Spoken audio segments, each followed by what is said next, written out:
and welcome to the Book Bistro's Author Chat. I'm your host, Tanya Lillie, and joining me this afternoon is Monica Wood, author of How to Read a Book, and that's what we'll be discussing. Thank you for joining me. You're welcome. I'm glad to be here. Okay,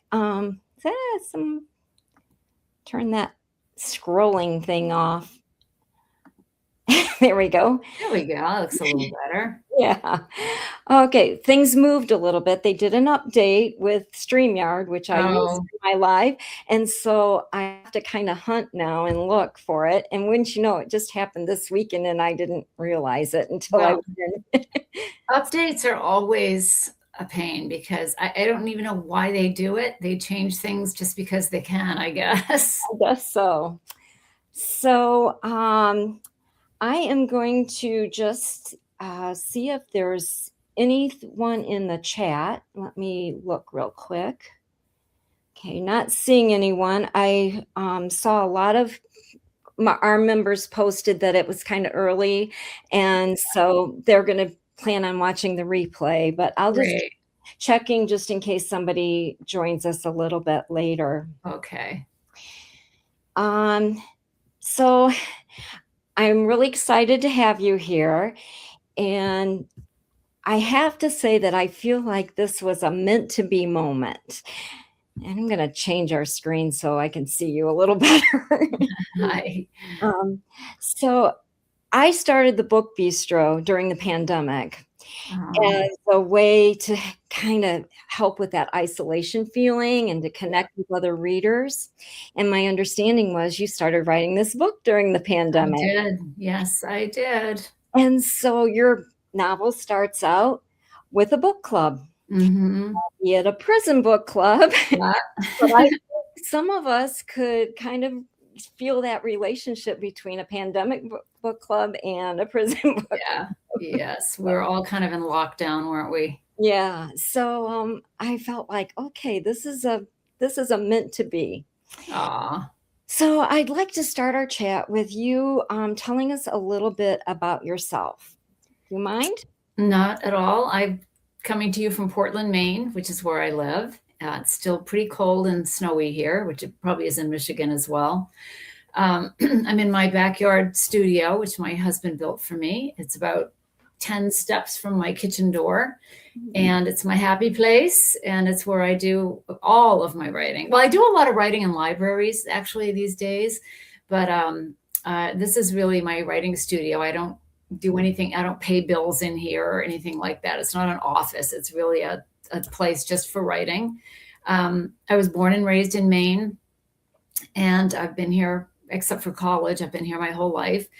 And I've been writing. I was kind of a late bloomer when it comes to writing. I didn't publish my first novel until I was 40. And there's been a lot of novels since then. So I've been writing for 30 years. And I don't know what else you would want to know, but I'm a bird watcher, and the birds are just starting to come in, which is really nice. I heard a Carolina wren just as I was coming out here to meet you. So I always think of that as a nice little springtime song. Yeah, that's nice. I just started. I photography is a hobby of mine, and since Mm-hmm. I retired, I've been spending more time with it, and I just Mm-hmm. started trying to get into bird photography. So Oh, to photograph birds, you have to learn about them. you So do. that's something I've been working on. One thing I've noticed, I've been birding for decades, and what I've noticed out in the field in the last, I would say 10 years, there are just as many people out there with the big camera lenses as with binoculars. It's become quite a great hobby for people. Yeah, but it's probably the most challenging thing Mm. I've done in photography. Birds are just, they're erratic. You can't tell them They to do pose. not like to pose. They do not pose very well, They no. do not. So I'm going to start by putting a quote up from one of our readers. Mhm. This is, if I can find it. Okay. This is from Jennifer Jones, who, by the way, is a language arts teacher, Aw, English teacher. And it was through her that we chose your book to be our February read. Somebody had recommended it to me outside of the club, and then she posted this 5-star review, and we all the members really enjoyed it and agree it was well worth spending the time reading. Oh, So well, thank you. That's music to my ears. I really appreciate it very much. It's really book clubs that have driven the popularity of this book. And I love book clubs. I visit book clubs a lot, both in person and mostly virtually, actually. And it's just always so much fun to connect with readers and put it, because, I write in complete solitude, just typing away here. And you don't often, it's just a really nice thing when the book is finally out in the world. And then the author too can go out into the world and meet the people who are reading. yeah, well, this book actually brings us, the readers, into a whole different world, it seemed Oh, like. thank you. Um, so are you ready for some questions and from our Sure. members? Okay. So several members thought the story was a great way to humanize prison life. Mhm. And people in prison. Jennifer Jones, she commented that for some, it's just one bad decision after another. And she often wonders when she sees the news of accidents if the person at fault is just overcome with regret. And she thought the book did a great job of emphasizing forgiveness. She Oh. wondered, however, if you received any blowback from the slight villainization of the victim of the car crash, and wonders and wonders if the readers might have felt differently if it was someone less flawed. It was a kindergarten teacher, which we Yeah. all love. Mhm. She had some flaws. So we're just wondering what your thoughts were. Oh, well, no one has ever asked me that question, so thank you. I get a lot of similar questions, and it's always nice to get one kind of from left field. Yeah, Lorraine, she's an interesting character. She is not a lovable character, and neither is Christy, her daughter. People have trouble with Christy as well. I love all of them, of course, because I made them. And the idea about Lorraine being, not like a paragon of teacherly perfection isn't really about her. It's more about the character of Frank. And what I really wanted to do with the character of Lorraine is to use her as a way of making Frank's life more complicated, so that because he knows what he knows um, about the world of hurt that he was spared because Lorraine died, not that he's wanted her to die or would have killed her or anything like that, but it has made his life easier on some level that she is gone. And he feels deep shame about that feeling. And when he is sitting in the courtroom, the first time you ever see Violet and Frank together, I think in the book, is in his memory. And he's remembering seeing this young woman for the first time standing up there in the courtroom. And I think the way he phrases it is that she is willing to accept what's coming to her. And there's something about that he recognizes.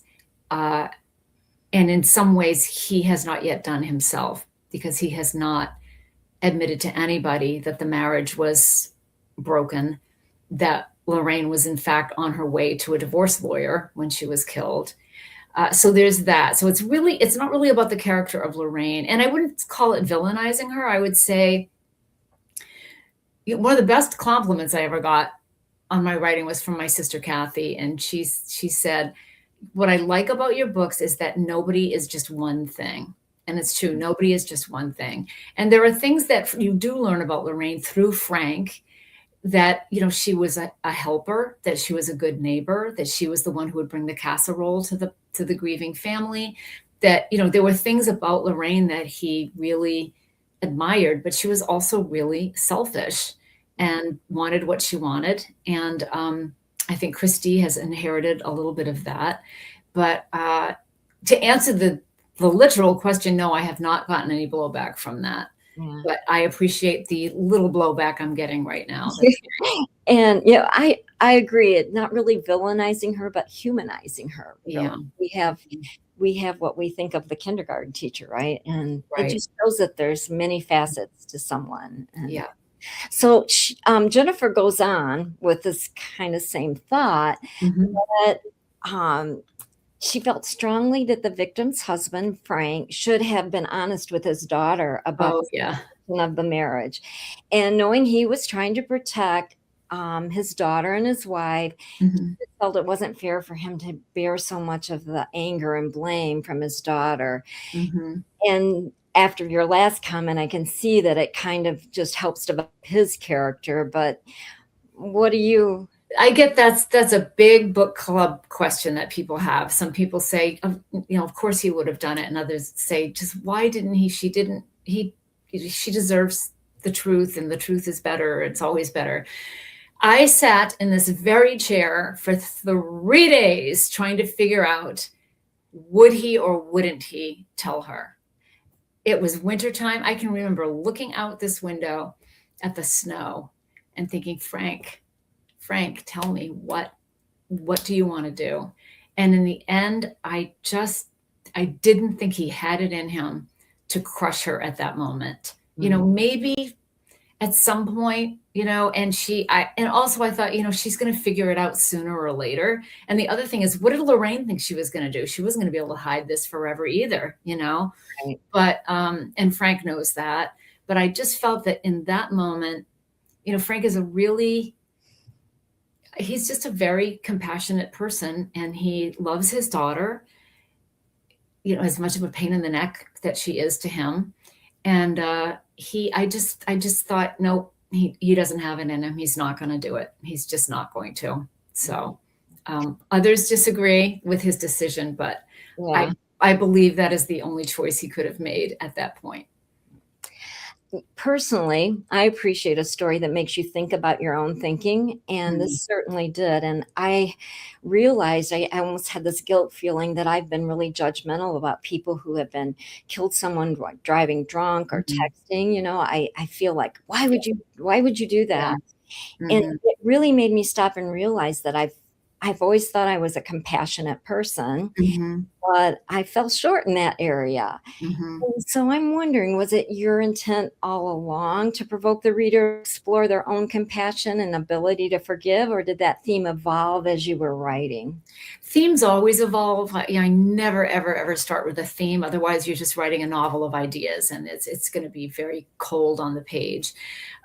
The idea of the accident, the way Violet came to me, she literally arrived in the middle of the night when I was working on a play. I'm also a playwright, and I was not writing a novel at the time. I had no intention of writing a novel at the time, and I was woken several nights running by this monologue. And I knew it was a young woman, and I knew her name was Violet, and I knew she was a character asking to be born. And I can remember sitting up in bed and saying into the dark, I'm very sorry, I'm a playwright now. You have to find somebody else. And the next night, same thing. I was going through a period of insomnia, which happens to me on occasion. And I thought, okay, I know how to do this. I just grabbed a notebook, got up, wrote down everything that I thought this monologue, and I could hear it. It was almost like listening to somebody talking underwater. It's very hard to describe. It's not hearing voices exactly. It's more of this like murmuring in my head. And I just started writing, and I wrote for about an hour and a half. And what I wrote is more or less what you see in that first chapter. It's that first chapter in the prison at the book club. Not every detail by any means, and not as polished. Obviously, it was just first draft stuff. But I had it, and I thought, oh, how interesting! What an interesting character this is. I didn't know what she had done. I knew it was bad, but I didn't know, what level of bad it was. Anyway, I closed the notebook, put it away, and I thought, that's done for now. Maybe I'll go back to it sometime. I don't know what it is. Maybe it's a story. It could be a monologue from a play or something. I really didn't know. The next night, same thing, underwater, except this was Harriet. And her name was Shirley at the time when I first met her. And it was different. It wasn't Violet came so fully formed, which rarely happens to me with a character. And Harriet was much more typical, just kind of fragments. And the only thing I knew for sure about her, I knew she was a retired English teacher. And I knew that she was like a cushiony, soft, like, the kind of person you'd want to just hug, just a very generous body. That's all I really knew about her at the time. And I wrote, and it was just like a couple of snippets of dialogue, little things about what she might look like. It's very scattered on the page. And I put that away, and it was in the same notebook. And then that was it. I thought, okay, I got that out of my system. Maybe someday I'll go back to it. And what happened was, about maybe 2 months later, I suddenly became extremely curious about what connected these two people. And that's when I started writing the book. Wow. Our book club members are going to love this hearing the story. That's Great. Terrific. Some of the readers really appreciated how you intertwined family connections into the story. Mhm. I think a lot of people go through trials and tribulations with family, and it was, you included the abandonment of Violet's family, but then she developed kind of a pseudo family with Frank and Harriet. Yes. And there again, how did you get that to tie together and connect? And was that something you thought was going to happen or it evolved?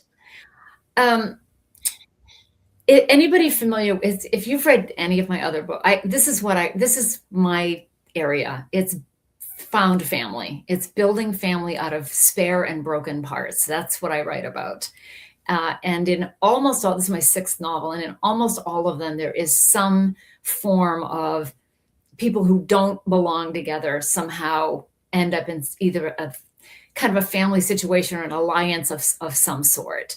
I didn't set out with that exact task in mind, but it's not at all surprising that that's what one of my books ended up being.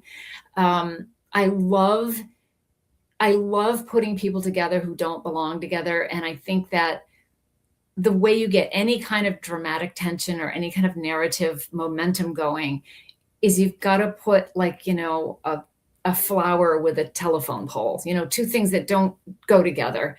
And it just automatically creates a little bit of dramatic tension. Like, oh, well, what do these people have in common, or what path are they going to take? So it's that kind of thing. And for the exact same reason, I really enjoyed writing the bookstore scenes, because whenever you have intergenerational things, like Frank's the old guy, the handyman in the store, and all of the youngsters who work there, who kind of see him as a father figure, and they're in completely different headspaces and places in their lives. And yet they have this thing in common. They all work in this same bookstore. And whenever you have intergenerational people, it's a gold mine for comedy. So, and I can't write a book without a lot of humor in it. I think I'm done with humorless books.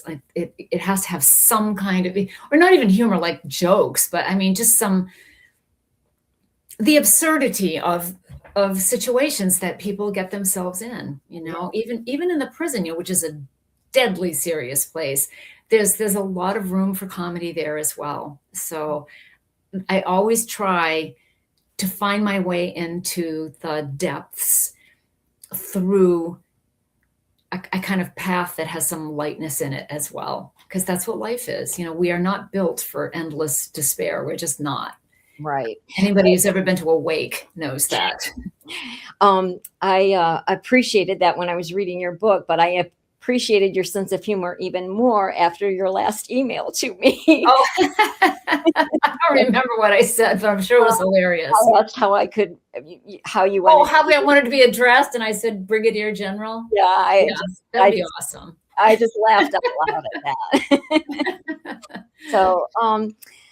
So writing research is always a big topic with our group. They wonder, how, what did the author do to, get to that point to bring in, because that research is what makes it real, right? Yep. So they were really interested in what you did as research, but especially the prison part of the book, because that's not always, an easy thing to Right. bring to a story. Yeah, that would it yeah, and the reason it's in there, I wouldn't call it research, but I did volunteer in our state prison, which is about 7 miles from here, Mm. uh, 10 years ago, over a period of about 3 years. And what I did was, it wasn't a book club like Harriet's, it was a program that I designed called Meet the Authors. So in Maine, we have a really close knit writing community. You cannot swing a cat in the state of Maine without hitting a writer. They all move here eventually because it's a great place to be a writer. It's an inspiring place to write for a lot of people. Long winters are conducive. And during the pandemic, especially, we had a lot of writers from Hollywood and New York who just flocked to Maine. And Mainers are a friendly lot, and we welcome them into the community. So I have a lot of writer friends here in Maine. So my idea was that I would do a program 2 hours a week, every Friday from 10 to noon. And it would be 12 weeks for 12 women. We would read 4 different books, all by Maine women authors, all of whom were friends of mine, in 4 different genres. So we read poetry, children's literature, science writing, and personal essay. So how I designed it was, we would meet, read the books together, kind of like in the book with Harriet and her folks. And then I would invite the author to come in for one session so she could answer questions and they could get their book signed, which was a huge deal. I had no idea what a big deal that was going to be. And then together, the guest writer and I would offer the women a writing assignment based on the genre that we had been working in, reading. So the next week, we would make a little writing workshop for ourselves and discuss the pieces that they had written. And that part of the program was really popular. They loved writing. They loved reading out loud what they had written, and they really loved listening to people's reactions. And we made our own rules around what we could and couldn't say, what we did and didn't need. It surprised me how successful it was, and how, if you ever want to feel completely appreciated for doing almost nothing, volunteer in a prison. They're starved for in any intellectual stimulation at all. And there is something about, writing something or giving your opinion on something that you've written, for people who have no decisions. They make no decisions. Their opinions mean absolutely nothing where they are living. And to have that freedom is a big gift. So it was a really wonderful experience for me. Oh, Way more for me than for them, I'm sure. that's very insightful. Mm. I think you brought that experience that's what made it feel real. The people in there, the conversations that were going on in the book club. So, Well, it's funny, most of the women that I worked with, Maine's a big state. It's a big, geographically huge state with only like 1.2 million population. So a lot of people live in these far-flung towns, so kind of like northern Michigan, these far-flung, very rural places. And I'm from one of those places. And what separated me from most of the women in all the groups that I had, was just one really terrible decision. And you realize how thin the line truly is between the ones who are inside and the ones who are outside. And if we all ask ourselves really honestly, like what Frank does with Violet, he says, I drove one time, had one too many. I made it home, didn't kill anybody. Lucky, and I think there's a lot of us out there, here and there, who can say, there's been a time or two maybe that I maybe shouldn't have been driving. It's a very common thing, and less common now, I think. People are finally getting the message, but certainly, and the other thing that I noticed too, and this I did incorporated into Violet's experience is that for a lot of these women, the bad decisions had something to do with a man, Yeah. almost to a person. There was some man involved. And not to say all men are bad, they're not. Married to a really nice one, but they do, some women just pick bad men, and nothing good comes from it. And I think you brought that out when Harriet said, nobody ever threw anything out of mine out the window. And, that there's good men, but unfortunately that hadn't been their experience. So, Yes, right. So going about Dr. Petrov. Oh, Dr. Petrov. Okay, here we go. Yes. The readers wondered if you're interested in animal intelligence research, because that was in your, about the author of Dr. Irene Pepperberg, inspired you to create that character. Well, not the character, but the job of being a researcher. Because Dr. Petrov, I've met Dr. Pepperberg, and there's no, like, if you did a Venn diagram, there's just nothing that they have in common, but except their research. And I've been waiting about 25 years to put this job in a book, because I've been following Dr. Pepperberg's research since the 80s. And this is before the internet. I don't know if I read about it in Life magazine or something. I have no idea how I first discovered her research. She was working with an extremely intelligent African gray parrot named Alex, and he was known worldwide as being probably the most intelligent bird on the planet. And at the time she was doing her research, most of the animal behavioral intelligence research was being done by men on primates. So you might remember Coco, the gorilla, to whom they taught sign language.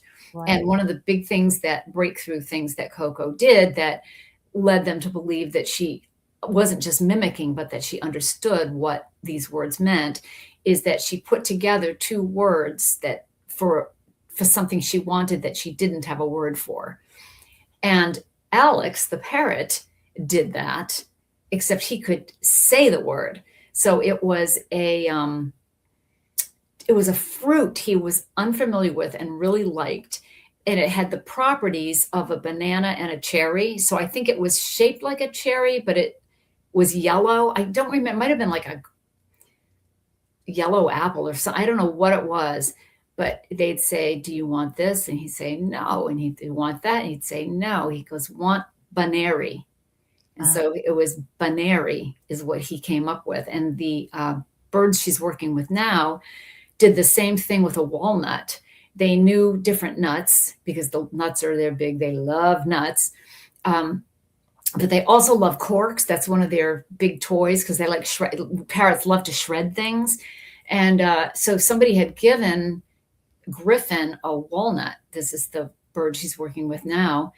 And he kept saying, want nut, want nut. And she said, well, I'm giving you a nut. And it was a peanut or something. And he said, want cork nut. And a cork and a walnut unshelled look very similar. And she realized, she said, this cork nut, and that's what he wanted. So, these animals are unbelievable. I met them.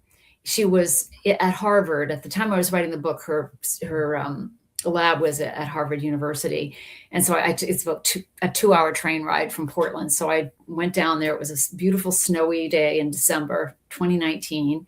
And I walked across the campus and found the science building and walked in, and I opened the door to this lab, and these two birds are just sitting there looking at me.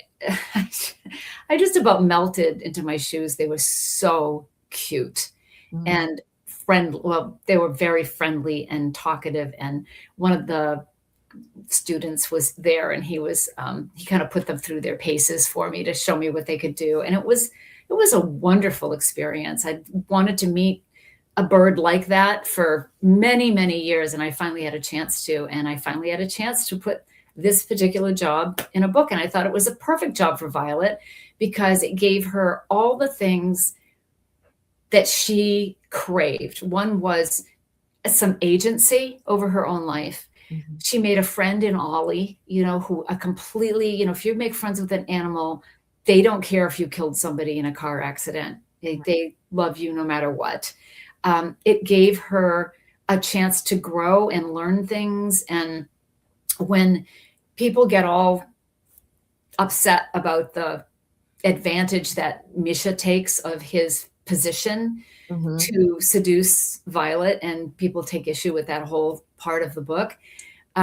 What I ask for the reader is for the reader to think about what Violet has gotten from this experience and what she has gotten and what she could not have gotten otherwise, and which is something that Dr. Petrov did give to her, even though he is, I will say I made him, but yes, he is an opportunistic jerk. Um, but he gave her, authority, that lab coat and the badge and that big speech she gives to the kid who puts the birds to bed too early about how they're giving their lives for science. And don't you think they'd rather be winging through a rainforest, eating juicy plums and this and that? And, it gives her a way to channel her natural intelligence into a place that actually needs that intelligence. And he gives her responsibility. And without those things that she got as a result of this job, she never could have stood up for herself at the end when she says, "This is done. I'm done. I have just realized what I did, and it's so wrong. And you are going to do this, this, and this for me after I go." Right. And she never could have had the just the authority to do that. So I think the journey she makes as a result of that job, and I love researching jobs because you learn so much about people through what they do for work, how they feel about work, what they get from work, how much they value work, how much what they're like with their colleagues. It's a really good way to get to know not just real people, but also fictional people. So my characters are always working at actual jobs. And that brings a realness to them. You can identify because Mhm. we don't all just have to get to be free. And I'm retired now, but I worked a lot of years. So Yeah, and people love telling you about what they do or did, and it's really cool. And for Frank, so my father-in-law was a machinist, and my husband was worked with him for a little while when he was a young man in the machine shop. But I took a machine. I went once a week to our local technical college here. I went once a week for a semester to the precision machining program, and the students were so nice to me. They were all, 19 years old, all boys, and our teacher. And I learned how to run a milling machine. I learned how to run a lathe. These are all things I am very bad at, by the way. I don't like loud machines. I am very intimidated by technology of that scale. But the things that I learned there, I could have learned on YouTube. You go to YouTube, I'm sure there's 50,000 videos on how to run a milling machine. But what it can't tell you is what metal feels like in your hand, a cube of metal, and that it starts out like this and you can make it look like something else. I mean, that's pretty great. And also it teaches you what it feels like to stand in front of a machine for 4 hours. It's really hard on the body. And I'm thinking, Frank, he must have really a bad back or bad feet, or yeah, I bet he has little scars because the metal kind of flies off, and it's like being stung by bees. It's just a very sensory experience, and it's that sensory experience that you're really looking for. You're not looking for the brass tacks. You're really looking for the things that can't be the things that have to be felt is, I guess so. Like what it feels like to have a parrot on your shoulder. It's awesome. They're Oh, very, very warm animals. oh. So that's, My mom had a parrot. It oh, was like a one-person parrot. It a loved, lot of them are. and I got bit by it, and it Yeah, was not fun. no, So, no. Yeah, but a lot of parrots are African grays, not so much, but the conures, I guess, are really one person. They'll bite everybody else and just love up the person that they've chosen. that was my mom's parrot. So Yeah.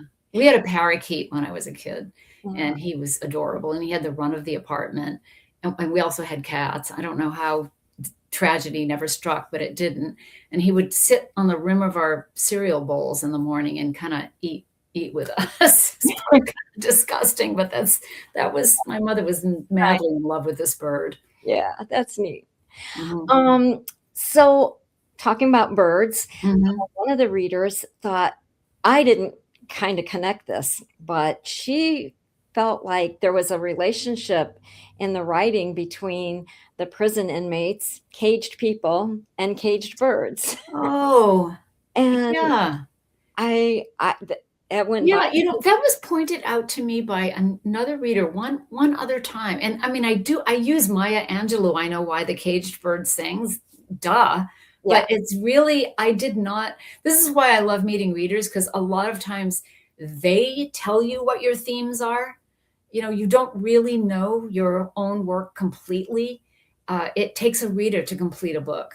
And I really appreciate it when readers give me something that I did not know yet yeah. about my own creation. Yeah. And yeah, I mean, there is a metaphorical connection there. They're caged beings. When she sent that to me, I was like, why did I not think of Yeah. that? Well, I didn't think of it, so there you go. So characters, and we've talked a lot about them. Some of the characters were developed more than others. As a retired teacher, I really identified with Harriet, Yeah. that kind of giving.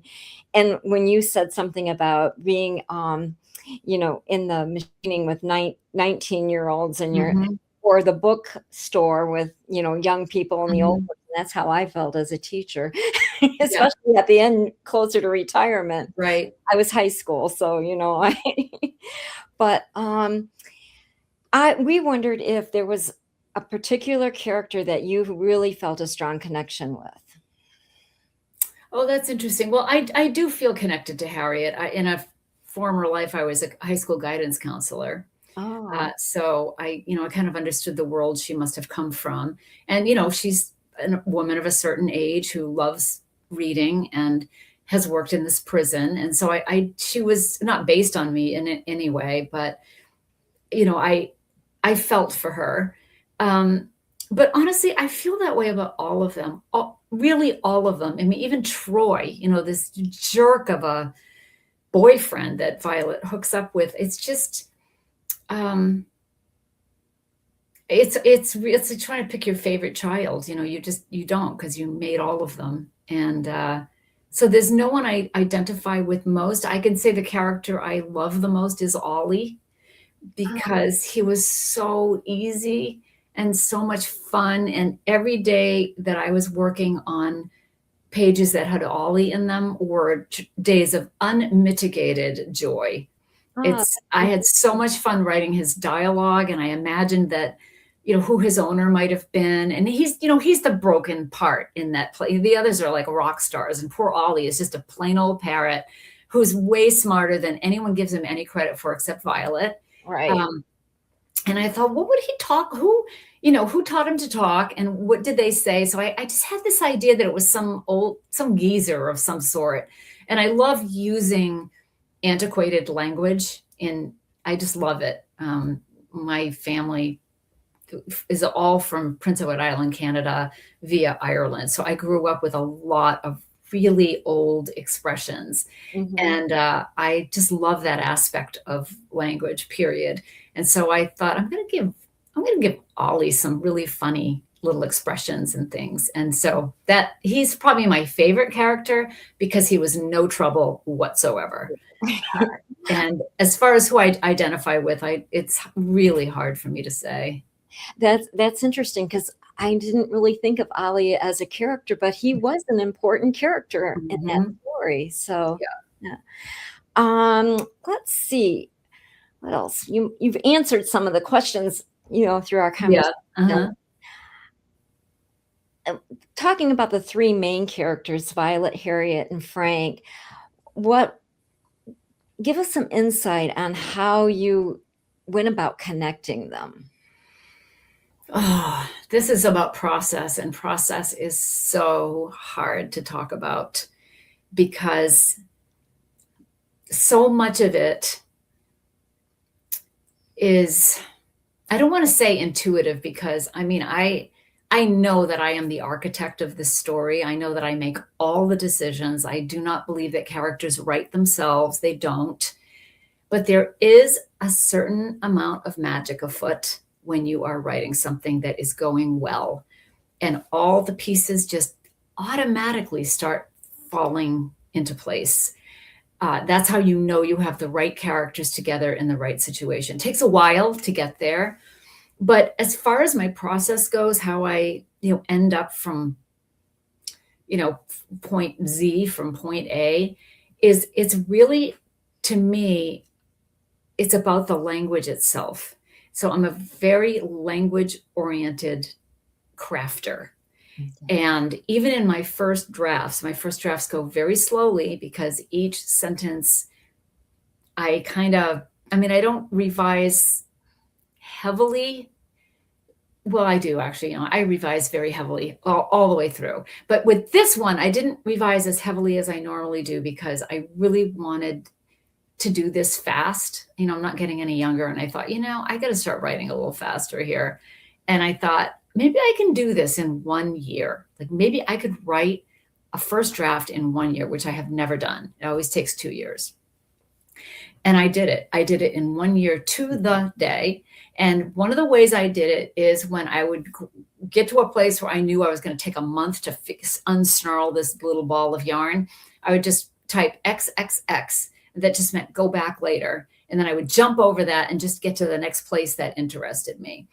And how I get to those places is I follow the language in to the story. So I start writing a sentence. I don't know at the beginning what the end of the sentence is going to look like. And I may use maybe a multi-syllabic word, which means the next one has to be one syllable word. I mean, it's as craft oriented as that. Wow. Or I use, kind of a cold description of something, which just takes it in that direction, or a warm word takes it in that direction. And that's really, I am just following words. It's like breadcrumbs. I'm just following words for the first year of writing a book. And then, if I'm lucky, what I have is a big, gushy, blobby thing that kind of looks like a novel.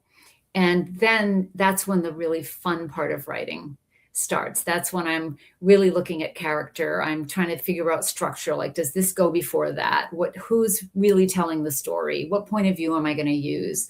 All of that stuff. So for this one, I did not know that Violet was narrating the whole thing until not even the end of the first draft, but the end of maybe the third draft. And I only knew that because maybe around the third draft, I dropped Spoon River Anthology into the curriculum, because I'd been experimenting with other books that they might do. That was really fun, is figuring out what books they were going to be reading. And when I came on Spoon River Anthology, and this is what I mean when the things start dropping into place properly, I thought, oh my goodness, the whole idea of epitaph, the whole idea of, why a certain story is being told at a certain time, including this one that I'm writing right now, who is really telling it and why now? And Spoon River Anthology, the pieces that I picked from it, I think I explain it well enough so people who have never heard of it or never read it know that it's people in a graveyard giving short epitaphs of their not their whole lives, but of some, an exemplar of their life, like this one thing that happened or this one era of their life. And I thought, my goodness, this just fits so well with everything that's going on in this story and in the prison book club. And then I wish I could recall when the penny dropped for me that Violet is telling this whole thing from a place of mystery, and that this is her epitaph. This is her exemplar. This was the thing that happened in her life that tells you who she is, no matter what else happened afterwards or before. This epic of her, EPOCH, this epic of her life that's what tells you who she is. Yeah. And I fell in love with that concept. Yeah. And you know that the next thing that I was going to bring up was from me was the book's ending. Because at first I read it and I was like, I was a little bit confused, and I reread it and it clicked, and I'm like, I appreciate her meanwhile. I could really understand it. And I was going to ask you how was that first and then you wrote to that, or it was last? No. It was very late in the game before I realized it. For quite a while, the book ended just before that, when in the bathroom, when Donna Lynn has come into Harriet's house and Ollie is in the bathroom with her, and she's helping Donna Lynn off with her clothes. She's going to give her a shower before they have to send her back. And that's where it ends. And if that's where it ends that was where it ended for quite a while, actually. And it didn't feel quite right. It didn't feel like it had landed in exactly the right spot. But when I go into a problem like that, when I think, oh, if there's something, the ending's not quite right, I don't start fiddling around with the ending. I go way back, because if there's something wrong with the ending, it's not the ending's fault. It's something earlier in the book that has not been fully explored, or the mistake is never where you think it is. It's always somewhere else. And that's, again, one of the fun parts of process. You go back and look and think, well, what about this scene? How does this scene kind of speak to the ending that I didn't even imagine when I was first writing this scene? So that's what makes writing fun. Yeah. Well, I loved the ending because it made me stop and it made me think. And then I just felt this real appreciation for how it ended. So. Yeah. Some people get it immediately, and some people don't, and some people never get it. They just don't get it. I don't know how that's possible. Honestly, I think it's pretty clear, but I think sometimes people read really fast these days sometimes. And especially, I think if you're reading for a book club and it's 4:00 and the book club starts at 5 and you're not yet at the end, you just zip through the end. Right. And it's, you really need to pay attention. And that to work. I did. I reread it. I thought more about it and gave it thought, and it did click. So, and it was something that stood out for me. I'm just going to check to see if there's any comments in the chat. Don't see anything. Okay. So I have one last question for you. In your about the author, you had said that you didn't even think you were going to write this book until Violet popped in your head, and obviously, as you said, didn't leave you alone. Right. And you said you didn't think you had another novel. And I wondered if that had changed. It has changed. I'm not writing another novel right now. I'm actually working on a new play, but I don't think I'm done. I think I have at least one more novel in me. Oh, wonderful. Yeah. But in the meantime, there's 5 other ones that you could go back to. So, and I will. I compiled a list of some of your other titles that you've worked on. I'm going, as we leave, I'll put that up so people can reference it. Because I'm interested in We Were the Kennedys. Is that When We Were the Kennedys? It's my only memoir. That's a nonfiction book. Okay. I was very interested in that when I saw that. So that was, I'm going to go pick that one up. And also I wanted to let you know that my daughter is in California. So when she travels to visit in the summer, she reads a book on her way and leaves it with me. And then I always have one for her to take back with her. And the one I've chose for her is yours. Because what a nice tradition that is. I love that. Yeah. And then what I do is the book that she leaves with me, I share it with someone else. And then the book, when she's done, she shares with someone else. So, that's a wonderful tradition. I love that. So, I know that she'll like this story. Oh, thank you. What is your next book that your book club is doing? We couldn't come to a decision for an April read, so we're going to push it off to May. I think everybody everybody was really busy and spring breaks Yeah. starting, and so we're going to push it off to May, and we're still compiling titles. So Ah, we okay. we'll see what Well, comes. I was just going to say, I really loved The Correspondent. Oh, I don't know okay. if you've read that. That's a lot of book clubs are reading it. I really, really liked that book a lot. Okay, and I have that down. I'll All put right. that out there. Well, it's been a pleasure talking to you. Oh, you've been so insightful, and I really appreciate you giving your time. Very welcome. I'm going to put that slide up and Okay. let our readers see that. How come it's not coming up? There it goes. There you go. All right. Okay.